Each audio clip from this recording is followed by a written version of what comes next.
जय हिंद साथियों। स्वागत है आप सभी का आपके YouTube चैनल आर्ट्स वो सब में। साथियों, आज की इस वीडियो में हम लोग बात करेंगे क्लास 12 के इतिहास विषय के चैप्टर नंबर 2 के बारे में। और इस चैप्टर का नाम है भारत का राजनीतिक और आर्थिक इतिहास। इस चैप्टर में 600 ईसा पूर्व से लेके 600 ईस्वी तक के बीच की जो घटनाएँ हैं उसके बारे में जानेंगे। तो जो सबसे पहला जो इस विषय पर जो वीडियो हम अपलोड हो चुका है वो है महाजनपद के उदय के बारे में, जिसका समय काल 600 ईसा पूर्व से लेकर 340 ईसा पूर्व तक माना गया है। तो इसका वीडियो ऑलरेडी अपलोड हो चुका है, तो आप इस वीडियो को अगर नहीं देखे हैं तो इस वीडियो के डिस्क्रिप्शन में मैं इस वीडियो का लिंक डाल दूंगा, आप वहां से उस वीडियो को देख लीजिएगा। आज का जो वीडियो है वो सेकेंड पार्ट है इस चैप्टर का, जिसमें हम लोग मौर्य साम्राज्य से जुड़े हुए टॉपिक्स को कवर करेंगे। और इसके बाद एक और वीडियो आएगा जो इसी चैप्टर का थर्ड पार्ट होगा, जिसमें हम लोग गुप्त साम्राज्य के बारे में जानेंगे। तो इस तरह से क्या होगा, इस 3 वीडियो के माध्यम से इस पूरे चैप्टर के टॉपिक को हम लोग कवर कर लेंगे। जितने भी आप इस यहाँ पर टॉपिक्स देख पा रहे हैं, इस सारे टॉपिक्स से रिलेटेड क्वेश्चन एग्जाम में पूछे जाते हैं। कुछ क्वेश्चन अति लघु उत्तरीय होते हैं, कुछ क्वेश्चन लघु उत्तरीय होते हैं और कुछ क्वेश्चन जो होते हैं दीर्घ उत्तरीय होते हैं। तो इस पर्टिकुलर एक वीडियो के अंदर सारे क्वेश्चन आंसर को भी कवर किया गया है। तो यदि आप वीडियो के अंत तक बने रहते हैं तो मौर्य साम्राज्य से जुड़े हुए जितने भी क्वेश्चन आंसर एग्जाम में पूछे जाते हैं उस पर आपकी समझ बन जाएगी। इस चैप्टर का जो पहला टॉपिक है वह है मौर्य साम्राज्य का उदय। इतिहास में मौर्य साम्राज्य के उदय से संबंधित कई किस्से प्रचलित हैं। यदि आप विशाख दत्त द्वारा रचित मुद्रा राक्षस नाटक का अध्ययन करते हैं तो उसमें मौर्य साम्राज्य के उदय के बारे में विस्तृत रूप से जानकारी उपलब्ध है, जिसके अंतर्गत यह बताया गया है कि चंद्रगुप्त मौर्य ने 321 ईसा पूर्व में कौटिल्य के सहयोग से सत्ता हथियाकर मगध में एक नए राजवंश मौर्य वंश की स्थापना की थी। अगला जो टॉपिक है वह है मौर्यकालीन इतिहास को जानने के स्रोत। मौर्य काल का जो साम्राज्य था वो लगभग 136 साल तक का था, और इन 136 सालों में मौर्य साम्राज्य से संबंधित जो भी घटनाएं घटित हुई है उन सारी घटनाओं की जो जानकारी हम तक पहुंची है वो 3 स्रोतों से होकर पहुंची है। पहला जो है वो है साहित्यिक स्रोत, दूसरा है पुरातात्विक स्रोत और तीसरा है अभिलेख स्रोत। चलिए बारी बारी से प्रत्येक स्रोत को देख लेते हैं। सबसे पहले जान लेते हैं साहित्यिक स्रोत कहते किसे हैं। वे लिखित रचनाएं जिनमें हमें भारत या विश्व के इतिहास के बारे में जानकारी मिलती है उन्हें साहित्यिक स्रोत कहा जाता है। साहित्यिक स्रोतों के अंतर्गत वैदिक रचनाएं, बौद्ध और जैन साहित्य, महाकाव्य, पुराण, संगम साहित्य, प्राचीन जीवनियाँ, कविता और नाटक इत्यादि है। यानी जितने भी लिखित शास्त्र हैं, जितने भी लिखित ग्रंथ हैं, इन ग्रंथों में मौर्य साम्राज्य के बारे में जिक्र किया गया है। और जब हम इन ग्रंथों को पढ़ते हैं तो हमें उन ग्रंथों के माध्यम से मौर्यकालीन इतिहास की जानकारी मिलती है। अब अगर हम साहित्यिक स्रोतों के कुछ और महत्वपूर्ण स्रोतों की बात करें तो कुछ लिखित रूप से जो प्रमुख जो स्रोत हैं वो है मुद्रा राक्षस, अर्थशास्त्र और है इंडिका। मुद्रा राक्षस जो नाटक है इसके रचयिता जो है वो विशाख दत्त है, और मुद्रा राक्षस नाटक की जो रचना हुई है वो संस्कृत भाषा में हुई है। और जब आप मुद्रा राक्षस नाटक का अध्ययन करेंगे तो इसमें हमें मौर्य साम्राज्य के आरंभिक इतिहास का पता चलता है, यानी किस प्रकार से मौर्य साम्राज्य की स्थापना हुई इसका जिक्र मिलता है। दूसरा जो मुख्य स्रोत है वो है अर्थशास्त्र। जब आप अर्थशास्त्र का अध्ययन करेंगे तो आपको इस अर्थशास्त्र के अंतर्गत मौर्य साम्राज्य के जो तत्कालीन मौर्य साम्राज्य का जो प्रशासनिक और आर्थिक और सामाजिक जो बैकग्राउंड था उसके बारे में आपको जानकारी मिलती है। और इस अर्थशास्त्र की जो रचयिता है वो है कौटिल्य। तीसरा जो मुख्य स्रोत है वो है इंडिका। इंडिका जो है वो मेगास्थनीज की रचना है, और जो मेगास्थनीज जो थे वो सेल्यूकस निकेटर के राजदूत थे, जो चंद्रगुप्त मौर्य के समय में पाटलिपुत्र आए थे और पाटलिपुत्र में वो कई वर्षों तक रहे। और उन वर्षों में उन्होंने जो कुछ भी पाटलिपुत्र में देखा, यानी चंद्रगुप्त मौर्य के शासनकाल में जो कुछ भी उन्होंने देखा, उन आँख देखी हुई घटना को उन्होंने क्या किया, अपनी पुस्तक इंडिका में उसके बारे में विवरण लिखा है। जब आप इंडिका पुस्तक का अध्ययन करते हैं तो आपको उसमें पाटलिपुत्र की नगर प्रशासन और मौर्य की सैन्य व्यवस्था का उल्लेख मिलता है। तो ये जो 3 मुख्य जो स्रोत है, इसके अलावा भी बहुत सारे स्रोत हुए हैं, लेकिन जो 3 मुख्य स्रोत है जिसको अक्सर एग्जाम में पूछा भी जाता है, और ये 3 मुख्य स्रोत जो है वो साहित्यिक स्रोतों के अंतर्गत आते हैं। तो आप भी इसको बढ़िया से नोट कर लीजिएगा, चाहे इसका एक स्क्रीनशॉट लेकर रख लीजिए, क्योंकि एग्जाम में ये सवाल बहुत ही इंपॉर्टेंट है और अक्सर पूछा जाता है। तो साहित्यिक स्रोत में इतना कुछ आपको लिखना होगा। अगर हम बात करें पुरातात्विक स्रोत की, तो पुरातात्विक स्रोत का सीधा से पहले मतलब समझ लेते हैं। पुरातात्विक का मतलब होता है वह विज्ञान जिसके अंतर्गत अतीत के गर्भ में छुपी हुई सामग्री की खुदाई कर प्राचीन काल के लोगों की भौतिक जीवन का ज्ञान प्राप्त किया जाता है। यानी सिंपल सा इसको ऐसा समझिए से जहाँ जहाँ पर लोगों को प्राचीन अवशेष मिले, यानी मिट्टी की खुदाई से जो चीज़ निकल के आता है, उन अवशेषों के आधार पर वो लोग कार्बन डेटिंग पद्धति के माध्यम से ये जानने का प्रयास करते हैं से ये जो वस्तु प्राप्त हुई मिट्टी के गर्भ से ये कितनी साल पुरानी है, और उसके आधार पर वो निर्णय लेते हैं से इतने साल पहले मानव जो सभ्यता थी वो कितनी विकसित थी। तो उसी तरह पुरातात्विक स्रोतों के माध्यम से भी पता चलता है कि मौर्यकालीन इतिहास कैसा रहा होगा, उस समय के लोगों का जीवन काल यानी भौतिक जीवन कैसा रहा होगा। पुरातात्विक साक्ष्य से पता चलता है कि मौर्य काल में पत्थर पर पॉलिश करने की कला विकसित होती है, यानी मिट्टी की खुदाई से कहीं कहीं पर पॉलिश की हुई ईंटें प्राप्त हुए हैं। तो जिसके आधार पर यह अनुमान लगाया जाता है कि ईंटें को पॉलिश करके घर बनाने की जो विधि का इस्तेमाल मौर्यकालीन समय में शुरू हो गया था। दूसरा जो बात है वो है उत्खनन से प्राप्त चांदी और तांबे के सिक्के, पक्के ईंटों के भवन, मिट्टी के बर्तन और अशोक कालीन प्रशस्तर स्तंभ से मौर्य काल के अर्थव्यवस्था कला की स्थिति की जानकारी मिलती है। यानी यहाँ आपको क्लियर हो गया होगा से पुरातात्विक स्रोत का मतलब क्या होता है। तीसरा जो टॉपिक है वो है अभिलेखी स्रोत। अभिलेखी स्रोत का सीधा सा मतलब होता है ताम्रपत्र, पत्थर की चट्टानों, गुफाओं और प्रशस्त स्तंभों पर खुदे हुए लेखों को हम लोग अभिलेख कहते हैं। ठीक है, और ये जो अभिलेख किसे कहते हैं एक शॉर्ट क्वेश्चन के रूप में भी पूछा जाता है, तो आप इसको परिभाषा के तौर पे भी याद रख सकते हैं। देश और विदेश के कई स्थानों से ऐसे अभिलेख प्राप्त हुए हैं जो अशोक और उसके बाद के मौर्य सम्राटों के अध्ययन के लिए महत्वपूर्ण साक्ष्य माने जाते हैं। अगर अशोक के अभिलेखों की बात करें तो अशोक के अभिलेखों को प्रकाश में लाने का श्रेय जेम्स प्रिंसेप को जाता है, जिन्होंने सर्वप्रथम 1837 ईस्वी में एक अभिलेख को पढ़ा जिस पर ब्राह्मणी और प्राकृतिक भाषा में लिखा था देवनापीय प्रियदर्शी, जिसका अर्थ होता है देवों के प्रिय प्रियदर्शी। चूँकि इस अभिलेख पर अशोक का नाम जिक्र नहीं था इसलिए कहना बड़ा मुश्किल था कि ये जो अभिलेख है ये अशोक के द्वारा ही लिखवाए गए हैं। परंतु कुछ वर्षों के बाद जब 1915 में एक और अभिलेख प्राप्त हुआ जिसके ऊपर लिखा था प्रियदर्शी अशोक, तो इससे यह अनुमान लगाया गया कि इस तरह के जितने भी अभिलेख हैं वो अशोक से ही संबंधित है। और इस शब्द का जिक्र श्रीलंका के एक बौद्ध ग्रंथ है महावंश, उसके अंदर इस शब्द का प्रयोग किया गया है। तो ये थे कुछ 3 मुख्य स्रोत जिनसे मौर्यकालीन इतिहास की जानकारी हमें मिलती है। अब बढ़ते हैं अगले टॉपिक की तरफ। अपना जो अगला टॉपिक है वो मौर्य राजाओं का इतिहास, और इस टॉपिक से बहुत ही कम क्वेश्चन एग्जाम में पूछे जाते हैं। बेसिकली जो ऊपर के जो 3 टॉपिक आप देख पा रहे हैं, चंद्रगुप्त मौर्य का शासनकाल, बिंदुसार और सम्राट अशोक, ये 3 महत्वपूर्ण है, तो इसका आप डेट को नोट करके रख सकते हैं। बाकी जो राजाओं का शासनकाल था उससे बहुत ही कम क्वेश्चन पूछे जाते हैं। तो एक कुल मिलाकर अगर आप देखिएगा 321 से लेके 185 ईसा पूर्व तक का जो समय काल रहा है ये मौर्य राजाओं का शासन काल रहा है, और इस समय में इतने सारे राजा हुए हैं। अगर आप टोटल मिला के अगर देखिए तो लगभग 136 वर्षों का शासन काल रहा है मौर्य साम्राज्य का। अपना अगला जो टॉपिक है वो है अशोक धर्म और उसके सिद्धांत। अशोक धर्म का मतलब होता है अशोक द्वारा जो धर्म का प्रचार किया गया था उसे अशोक धर्म कहते हैं। कलिंग का जब युद्ध हुआ था तो उस कलिंग के युद्ध में लगभग 1 लाख सैनिक मारे गए थे और उतने ही सैनिक लगभग बंदी बनाए गए थे। तो इस घटना को देखकर अशोक का हृदय परिवर्तित हुआ और उसके कारण उन्होंने बौद्ध धर्म को स्वीकार कर लिया और उन्होंने एक धर्म का प्रचार किया जो अशोक धर्म कहलाया। इस धर्म में अशोक ने वैदिक धर्म, बौद्ध धर्म और जैन धर्म से संबंधित जो मूल्य तत्व है जैसे कि दया, करुणा, क्षमा, धृति, शौच इत्यादि को शामिल किया था। अब बात करते हैं अशोक धर्म के सिद्धांत। जैसे 1 नंबर पे है अशोक के धर्म में दूसरों के विचारों, विश्वासों, आस्था, नैतिकता और जीवन के प्रणाली के प्रति सम्मान और सहिष्णुता रखने को विशेष रूप से कहा गया है। दूसरा पॉइंट है अशोक के धर्म में अहिंसा को अत्यधिक महत्व दिया गया है, यानी किसी भी तरह का हिंसा को जगह नहीं दिया गया है। किसी जीव को न मारना, किसी जीव को न सताना, साथ ही अपशब्द न बोलना, यानी किसी के लिए गलत शब्द का प्रयोग न करना, किसी का बुरा न चाहना और पशु, मानव, वृक्ष आदि की रक्षा करना और इसके लिए कार्य करना भी अहिंसा है। तो ये दूसरा सिद्धांत है अशोक का। तीसरा पॉइंट देख लेते हैं ब्राह्मणों, श्रमणों को दान देना, वृद्धों और दुखियों की सेवा करना, संबंधियों, बंधुओं, बांधवों और हितैषियों और मित्रों के प्रति स्नेहपूर्ण व्यवहार रखना भी अशोक धर्म के सिद्धांत हैं।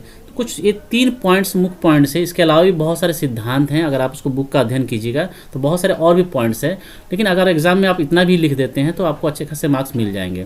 तो ये थे अशोक धम्म और उसके सिद्धांत। अब बढ़ते हैं अगले टॉपिक की तरफ। इस टॉपिक से अक्सर एग्जाम में सवाल पूछे जाते हैं, तो बड़ा ही इंपॉर्टेंट टॉपिक है। आप इस चीज़ को नोट कर लीजिए या इसका स्क्रीनशॉट लेकर रख लीजिए ताकि आप एग्जाम में इसका लिए एक नोट्स बना सकें। आइए देखते हैं मौर्य साम्राज्य का जो प्रशासन व्यवस्था थी वो कैसी थी।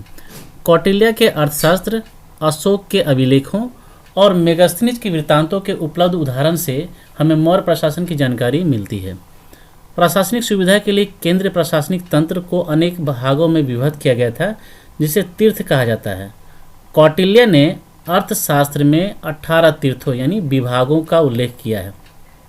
अब देखते हैं जो मौर्य साम्राज्य का जो शासन प्रणाली थी वो कैसी थी। राजा राज्य का प्रधान होता था, यानी उस राज्य में जो भी शासन प्रणाली थी उस शासन प्रणाली का जो श्रेष्ठ होता था वो राजा होता था।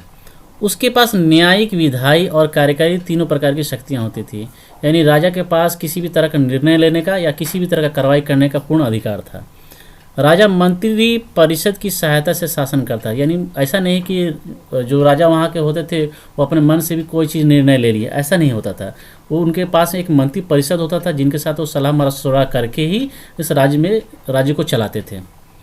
चौथा पॉइंट है वो है कौटिल्य ने अनेक प्रकार के अध्यक्षों का उल्लेख किया है, जैसे स्वर्ण अध्यक्ष, भंडार अध्यक्ष, कताई बुनाई अध्यक्ष, पशुधन विभाग का अध्यक्ष, व्यापारिक मार्गों का अध्यक्ष, धार्मिक संस्थाओं का अध्यक्ष, अर्थशास्त्र विभाग का अध्यक्ष। उसी प्रकार कृषि, वाणिज्य आदि का भी अध्यक्ष होते थे। यानी जब आप कौटिल्य के अर्थशास्त्र का अध्ययन कीजिएगा तो उस अर्थशास्त्र में जो मौर्य साम्राज्य की जो शासन प्रणाली थी उसके बारे में जिक्र किया गया है, उनके अंतर्गत बताया गया है से अलग अलग विभागों के लिए अलग अलग अध्यक्षों का चयन किया जाता था, और वो अध्यक्ष जो होते थे वो उस विभाग के प्रधान होते थे।